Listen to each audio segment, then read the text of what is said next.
हे मनुष्य, आज सुन और गिन अपने अपराध, और अब मुझे बता कि तू मुझसे पूछना है ना कि मैंने ऐसा क्यों किया।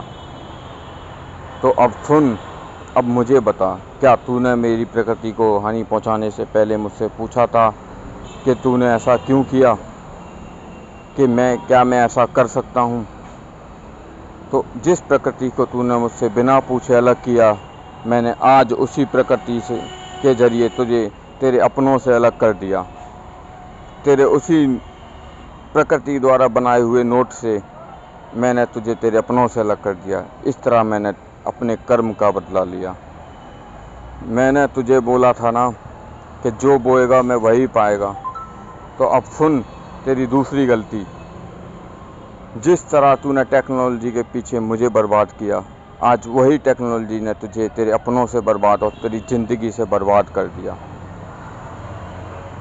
आज मैं अंतिम चेतावनी दे रहा हूँ, तू नहीं सुधरा तो 1 साल के अंदर वो प्रलय लाऊंगा कि तू भी बोलेगा कि ऐसा भगवान क्यों किया, क्यों किया, क्यों किया। आज मैं तुझे तेरी गलतियां बता रहा हूँ, अब सुधर जा, नहीं तो कलयुग से पहले कलयुग ला दूंगा। तो सुन अपनी गलतियां। जिस चीज़ को मैंने सच्चाई, संस्कृति, सभ्यता, सुरक्षा और संस्कार से लिखा, तूने उसे बदल कर रख दिया। मेरे युगों में शिक्षा आश्रम के अलावा कुछ नहीं था, तूने वृद्धाश्रम, अनाथ आश्रम और बाल आश्रम बना दिए। मेरे समय मेहनत और सफलता के समय कुछ नहीं था, तूने छल कपट बना दिए। तू बोलता है ना बदले कैसे लेता हूँ, तो जिस प्रकृति को तुमने गंदा किया 2016 की त्रासदी में, मैंने अपनी एक चेतावनी तुम्हें दी, नहीं बदले तुम। फिर मैंने कई चेतावनी दी, कई बीमारियां दी, नहीं बदले तुम। इन बीमारियों का कारण क्या है आज मैं तुझे बताता हूँ। मैंने तुझे खुली हवा दी, तूने मुझे गंदी हवा दी, गाड़ियों के धुएं दिए। मैंने तुझे सांस की बीमारी दी, तूने गरीब असहायों को पीड़ा दी, मैंने तुझे उन्हीं गरीब असहायों को खाना देते हुए बना दिया। तूने जिस तरीके से गरीबों को लाइन में लगाया, मैंने नोटबंदी में तुझे लाइन में लगा दिया। तू जानता है ना सन्यास की ताकत, तो सुन, कर्मयोगी ही सन्यासी होते हैं और वही सब कुछ लिख के जाते हैं। जैसे कि तेरे इस युग में 2 कर्मयोगी हैं और तीसरा भी जन्म ले चुका है।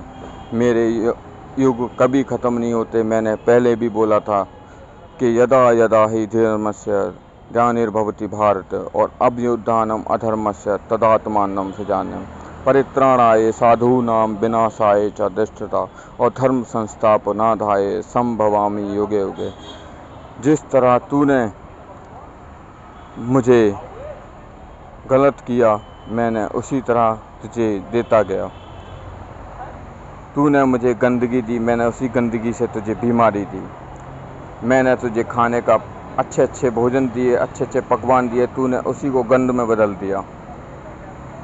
तेरी उम्र के साथ साथ मैं तेरे कर्मों को भी गिनकर जल्दी फैसले करने वाला हूँ।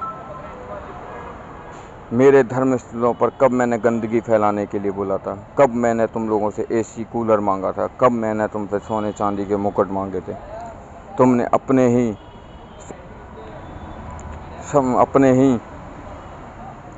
कर्मों को गलत कर दिया। तुमने अपनी ही सेवाओं के लिए मेरा धर्म और मेरे ही नाम को गलत किया। तुम बोलते हो मैं ऐसा क्यों करता हूँ, तो अब सुनो, 1 साल में ना बदले तुम, तो अब वो युग लाऊंगा कि कलयुग से पहले कलयुग आ जाएगा, और तुम भी कहोगे कि ऐसा क्यों किया। हर बार तुम्हें तुम्हारी गलतियाँ एहसास कराता हूँ, लेकिन नहीं। मैंने बीच में मौका दिया तुम्हें एक करने का, लेकिन उसके बाद भी तुम नहीं सुधरे। हर बीमारी में मैं तुम्हें एक करना चाहता हूँ, लेकिन तुम नहीं सुधरते। जिस तरह तुमने अनाज के उस मैदान को कोर्ट के पीछे ला दिया, मैंने उसी अनाज से तुम्हें डिब्बों में पैक करा दिया और उसी से तुम्हें बीमार करा दिया। मैं पहले अनाज देता था, अनाज के बदले अनाज मिलता था, लेकिन आज तुमने प्रकृति को नुकसान पहुंचाकर उस नोट के बदले अनाज और अपने ही बच्चों को जेल के अंदर पहुंचा दिया। ये मेरी अंतिम चेतावनी है, सुधर जाओ, नहीं तो आगे बहुत बड़ा युग बदलने वाला है। जिस स्त्री ने रावण की सोने की लंका तक जला दी, जिस स्त्री ने दुर्योधन का विमान जला दिया, वो स्त्री इस कलयुग को भी बदल देगी। ये स्त्रियों का ही श्राप है हम देवताओं पर कि हम हर युग में स्त्रियों के पीछे एक युग खोते जा रहे हैं। तो जब रावण की सोने की लंका न बची तो तुम मनुष्य होते ही क्या हो? मेरे ही ग्रंथों को गलत साबित करने पर लगे हो, मेरे ही धर्म की असभ्यता फैला रहे हो, मेरे ही और एक तरफ मुझे पूज रहे हो, मेरे ही नाम का व्यापार कर रहे हो। उसी व्यापार को करने के लिए मैंने कई बार पाखंडी भेजे, लेकिन तुम नहीं सुधरे।